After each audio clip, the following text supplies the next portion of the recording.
episode of ISIRKA. We are still live on location in Hargeisa, and so these next couple of series will include Samiya. So I'll let her kind of start off the conversation since she will be the host today. Yes, it's nice having the tables flipped right now because there's a lot to know about Amina Isir. She's disguising a lot more than you think, so we'll try to get into it today. Amina, you said so many times in this last week that I've been with you Yeah. that Hargeisa unlocks a 2.0 version of you. I call it final form, but we are ever evolving. So tell me, what is the new Amina or the unrecognizable Amina that you're feeling while you're Yeah. here? I think that I asked my friend yesterday even too. I was like, "Do you think I've changed since the last time you've seen me?" She's like, "No, you're still open." And I'm like, "Yeah, but no, I have changed." Like I think that I was very particular about who I would engage with and how I would engage with people. Um and I was always like very like I guess paranoid in a way. Like just never knew what the situation was gonna become, what it was gonna and now I think it's age and the season that I'm in. It's just kind of like whatever happens that they walk like like I can handle it. But yeah, I think I am just kind of my most unapologetic self at this stage of life.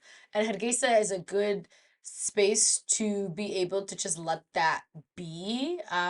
The best thing about being unhinged in Hargeisa is that everyone's unhinged, Yeah, so it's really like, so everyone and keeps not a it big deal. moving. Yeah. But I think it's also really interesting because before we talked about silence, me and you. Hmm. And I think we even talked about silence in the first podcast episode Oh, that we did together. I mean, the one that we did the other day, the yeah. one that we recorded here. And my mom's podcast episode, I talk about silence a lot too. And I feel like silence has marked a lot of our lives, especially as women and within this culture. But Somalis in particular are people that love to talk, but also do not say a lot verbally. And we discussed that briefly a couple days ago. And I think now people aren't as silent. Like No. people are very just kind of forthright and expressive in like how they feel. And I think that that has been a very kind of healing experience being here and experiencing that because there's been so much that's kind of I've been through and seen here that's just kind of gone unsaid. You know, you just keep it moving, you know, Hmm. you don't ever talk about it. And I think that is also kind of allowed me to experience or to feel freer to express myself because it's kind of like, oh yeah, we can all handle it now. Also, my Somali language skills are like obviously a little bit better than before, but better than before, but also I understand the banter. Like I Yeah. understand That everything. was what I couldn't believe when I was walking on these streets with you. You're picking up what they're putting down. Oh yeah.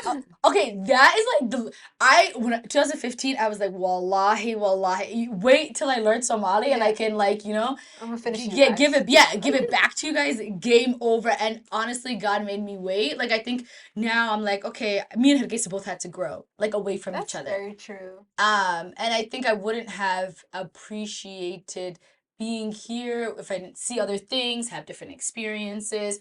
And also I think there's an intimacy with people here that with the banter, you can't joke with everybody. My graduate school advisor, thesis advisor, always used to say that Amina, you went through like a hazing experience, like when you came here, and it was, but people only joke around or give family problems. Like if you were a stranger, then they would have been, you know, just friendly to you, but they wouldn't have joked around or like kind of, you know. And I was like, ma'am, I love being a guest because I'm a first child and I just feel like there's a certain way to handle things and you know like I think everybody should be like treated with respect and Yep. like basic decorum. Also, I just don't do funny business. Hmm. And not unless we actually know each other and there's like strong respect, mutual respect and maturity. I don't like doing funny business. And there's something very pleasant about being a guest. That's a lot of why we're called the Somaliland Tourists. Is if Yeah. you keep that mentality, it keeps you a lot safer in scenarios. Yes. So everyone likes to joke with the new guests. So I find that you're having a much more pleasant experience on the streets with the Yeah. banter. Yeah. Yeah, absolutely. And I think also I'm also just kind of like it doesn't phase me. I think because now it's like I think it's a maturity thing where it's kind of like I used to fight everything because I thought everything that people were projecting onto me Yep. was saying something about my character Hmm. or they were trying to change something about my character. And even I was talking about it with this guy friend that we used to work together and I was literally telling him the other day I was like you used to always tell me what to do. And I was like, nobody in my life tells me what to do. Like I literally as a kid used to tell my uncles what to do. And they I'm gonna you know? Yeah. And he was like, "Oh, that's why you always used to get so mad." And I'm like, "Yes." I was like, but at the same time, we had a very like kind of like trusting, like kind of, French like So it's but more like he had your back then. no, it wasn't. He was Oh. just straight up like a dictator. Oh. In a lot of ways. It's a weird dichotomy, like, to kind of express like it wasn't even that he was a dictator. That's what he was comfortable with knowing. And everyone always said that, like in Somalia, because I have this fight with a lot of people. They're like, in Somali culture, we tell each other what to do. And I'm like, okay, cool. I tap out on that part. Yeah. I'm not, That's a big disconnect for us diaspora. yeah. Yeah. Because there's ways that you can pleasantly like say, oh, wala like wano at sinkarta, Mhm. But this is like talawa inad waxan samaysay maniga kawati waxas. Yeah. And also, like, do you ever like you don't even know how, like the nuances of me. You just see Somali, Hmm. but Do you, so is that still happening? Have you developed that it's not bothering you anymore? Are people still dictating? no, people don't because I think that they're not as much. They still do in some ways. But now I've just understood that part of it is just a Somali man's comfortability levels. But I'm also just kind of like, all right, cool. I am a firstborn child. I have six things that you should do, and I will tell them. And so I just very much, I'm like, and I've always like kind of dealt with it in a way where I just sidestep. If I don't want to do it, then I will pleasantly sidestep. Then inti dhexe dadka afka la geli jiray and be like, who do you think you are? Just say that about me. Now I'm just kind of, I don't really care. I understand this is just how you operate. But at the same time, I'm more vocal about it now. Because I think that people are I'm a very intentional person. Okay. Even if I'm a bit unhinged, it's not unhinged, it's just like I very just unfiltered in a lot of, but it Which still is is a filtered. Somali It's characteristic. still, yeah, but it still is relatively like, it's not even unfiltered because it still is filtered. Like I don't just say things, but whatever I do say is like, I just say whatever I want to say. Hmm. Um, but I really think that people aren't very responsible with how they deal with you and how they talk to you, like in general, how Mm. they deal with other people. And so a lot of times when people just put their projections on you, I personally get offended because, well, I still kind of do get offended in some situations. In Hargeisa, I haven't had that problem now because it's more so the Hargeisa experience for me now is like, oh, what inantenio, like so do like so there's a different way which people are dealing with you. Where I'm like, if I was just little Amina back in the days, y'all would have left, right, and center. Yeah. But it's like, and so that's good to also see that growth because they're like, oh, she's learned this, and like, oh, she's done, and I've also learned and like, gotten used to certain things, and I've just learned that not everything has to be the biggest battle. Right. Um, That's exhausting. yeah, Mhm. because me and that guy friend, we had this one moment, and a couple years ago that I still remember, and I was like, we're gonna discuss it. I was like, and so we discussed it, and then he was like, you still remember that? And I said, yes. And he's like, were you still mad about it? I was like, I wasn't mad. I was actually just actually hurt, Oh. and I was, yeah. And I normally don't talk really like I talk a lot, but I'm not good at about talking about my feelings. But I was like, and then I like explained my case, and then he understood it. And so I think it's also kind of like this experience is that now I'm not like living through that same like quote unquote traumas of what happened back then. Mm. So it's not, the wounds aren't as fresh, and like I know I'm grown and I don't need it, but it still is like, I'd like to talk about this. And so now we had that space to do that. So I think that this trip has been very healing in a lot of ways that I don't even think I'll wrap my head around yet. Yeah. I think Uh, communication is absolutely playing its part there. yeah, and I used to be a bad communicator. I'm not even just gonna say that everybody was mean to me. I like literally was a very bad. I wasn't used to communicating, or like expressing how I actually felt about things. And I think a part of that maybe is why I feel like a lot lighter. Hadana وإحنا على وش هذا كوبوتشي, you could just kind of go about and do things. Yeah. But if you're really holding on to things, that's weighing you down in a lot of ways. Hmm. I Uh, think that actually helped me with Hargeisa is because people, not just Hargeisa, the whole motherland yeah, experience is people don't hold anything. They say what they need to say and they keep it moving and they probably don't remember next time. yeah, Where we are so used to some sort of oppression that we keep everything to us and we want to hold it against the person next time we see them, but they yeah, forgot it. They yeah, completely forgot. yeah. So in that way, it's very, very, it's a very healing environment. So I can see how you're loving your Amina 2.0. Yeah, I think that is for like younger Amina. Mm-hmm. But I think also that I've noticed the city and the society has kind of changed in a lot of ways. Like before, there wasn't much of a middle ground between diaspora and locals. Okay.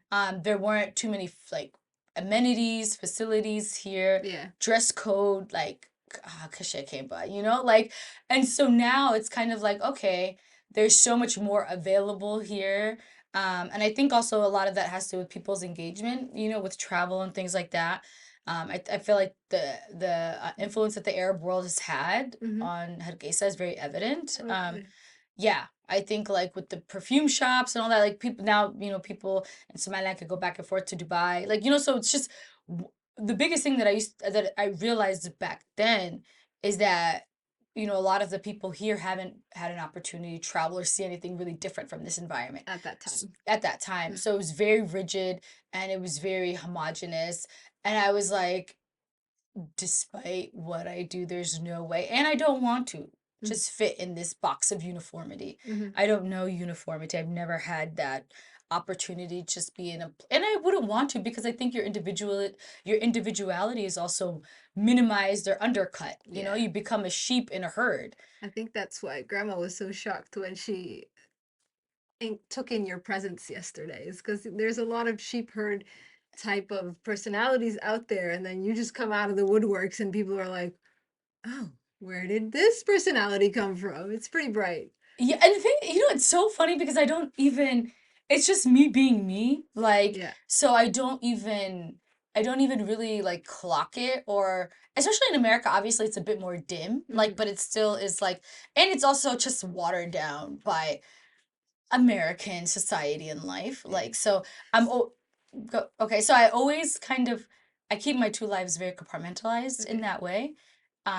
Because I'm like, I don't even being a child of immigrants, there's a lot of things that you keep to yourself that you just didn't tell your friends that you grew up with, right? Like that, whatever your household norms, societal norms. Mm-hmm. And now I just keep the Somali life to explain myself to others. Mm. But now I just actually, I mean, like my American friends, I really just do explain like Somali things. Like Somalis do this and this and this.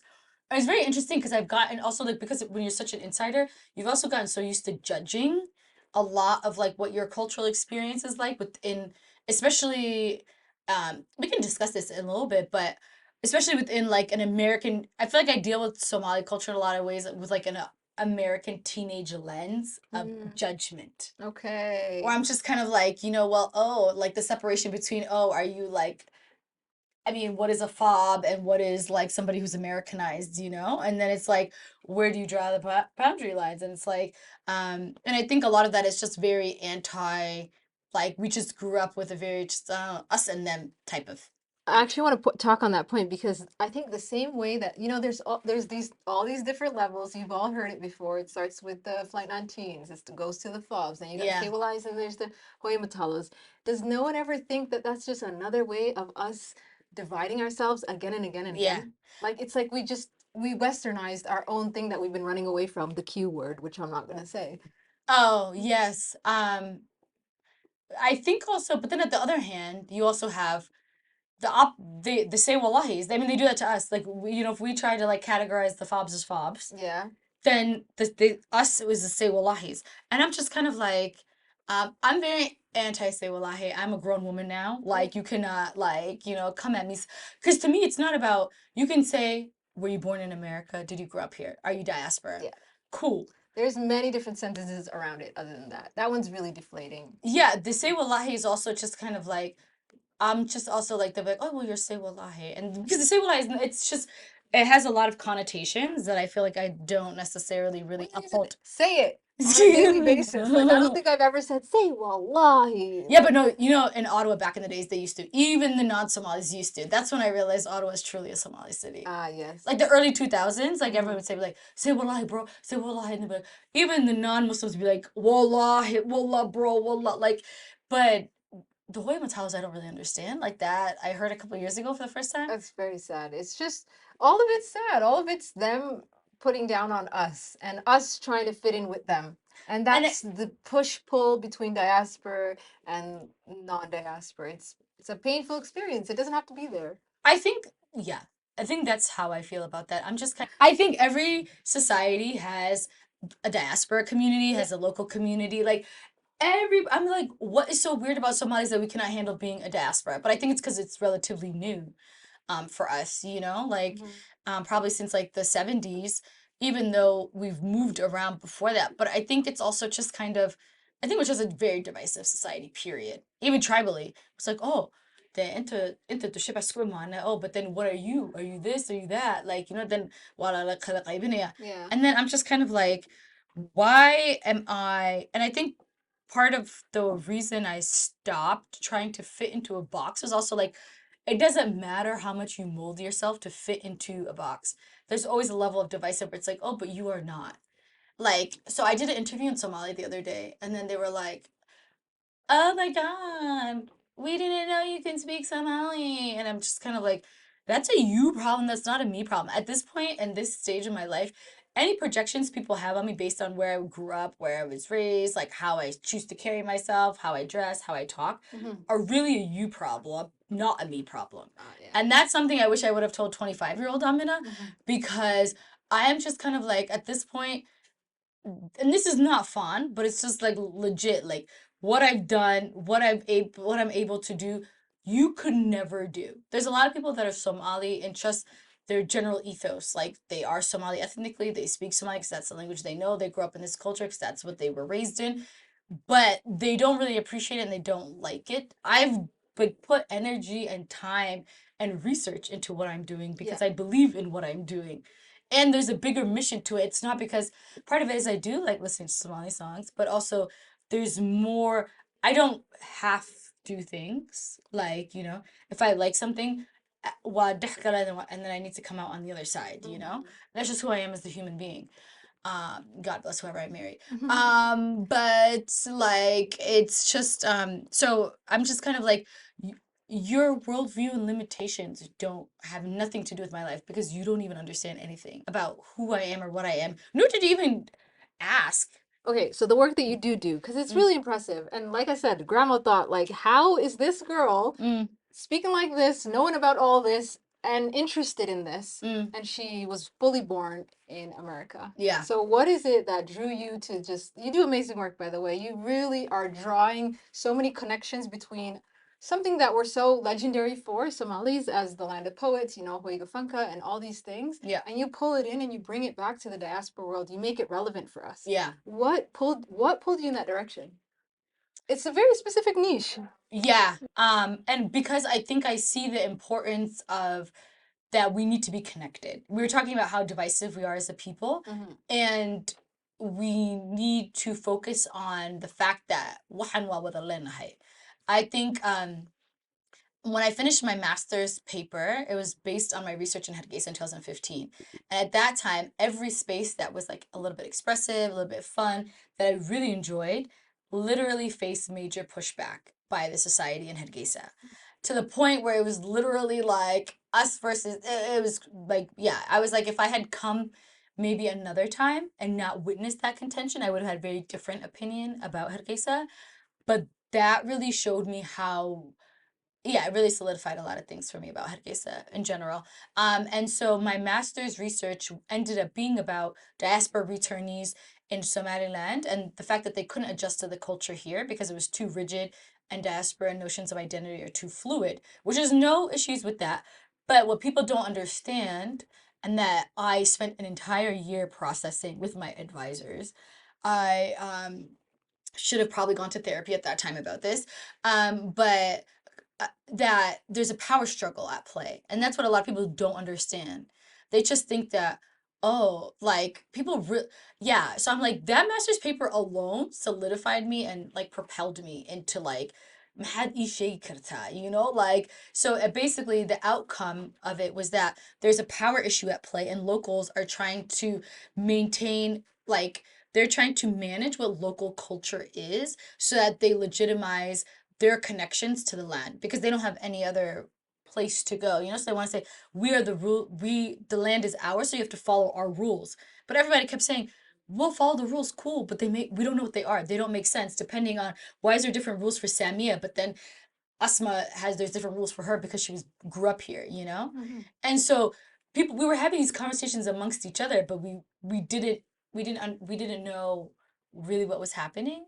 And then we're just trying to find safe havens within being here and amongst each other. And I think we did a good job of it, honestly. I'm like very like surprised, like when Drake and Meek Mill had a beef, we were like waiting on the veranda, we're like eating watermelon and limes. So it's like our two worlds were able to come together like while we were with each other, Yeah. and I think that that is what essentially we always are looking for. What are the diaspora, our generation especially, we're 90s babies. We were born in the diaspora or like grew up in the diaspora because the country was falling apart. We didn't People don't realize that we didn't have access to the country because it wasn't safe. Like, we don't have a connection to culture. We are we don't have a connection to the land and the culture, not because we were like too busy. It literally wasn't safe to come to. Yeah. Like my dad told me that like we would have had a Somali passport if the country was still stable. And I'm like, these two little kids born in Connecticut would have been what? Like you would have taken us back to like Hargeisa or Mogadishu? Like I can't even fathom because we grew up away from the country. Like, and so I think that we also need to learn so basically I said that in my master's thesis that there's a power struggle at play where they're trying to also really not allow the youth, whether it's diaspora or local, any opportunity to express themselves, like, or, have like free space.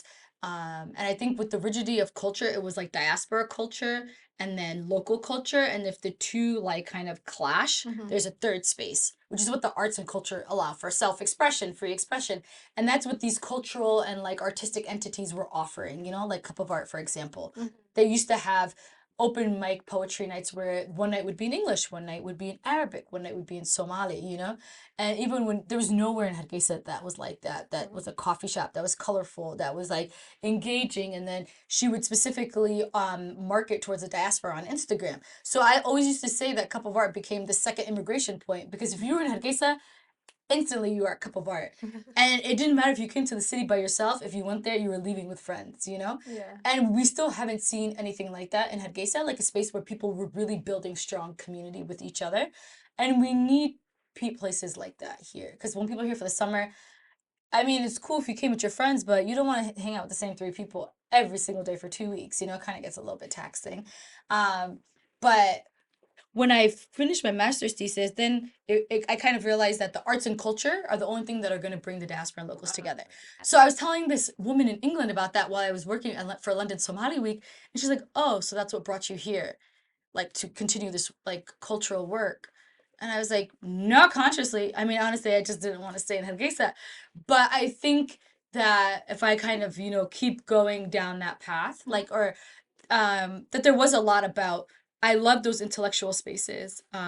These cultural festivals. They were spaces where there was music. So I mean, I generally love music as a human being, but those festivals, like the book fair, I guess International Book Fair, London Somali Week, were the only places where Somalis could say we are something. Like we are not just the mainstream dominant narrative.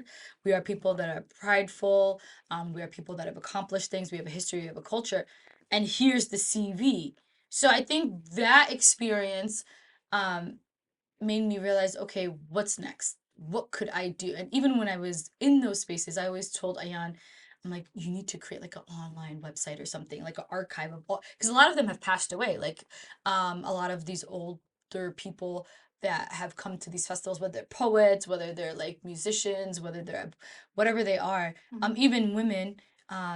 But I was like, you need to create a website or something, like somewhere where her organization's called CADE, which means like to preserve. But I'm like, you need to educate this online, like somewhere where the diaspora like could also learn who these people were. Like we're really missing out on having information. And I think it's cool. Hatta no bandikto like that in itself is wahwain. And it's amazing to see, but also we're missing why we should care about these people. The contextualization. Yeah.